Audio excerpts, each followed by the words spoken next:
செல்ல பிள்ளையாய் உங்க மடியில் இருக்கின்றேன்.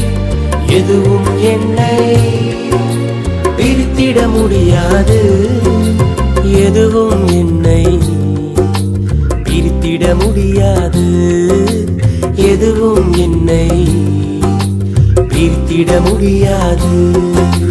மனுஷரை கட்டி இழுக்கும் அன்பின் ஆண்டவரே, அன்பின் கயிறுகளால் என்னை இழுத்து கொண்டவரே.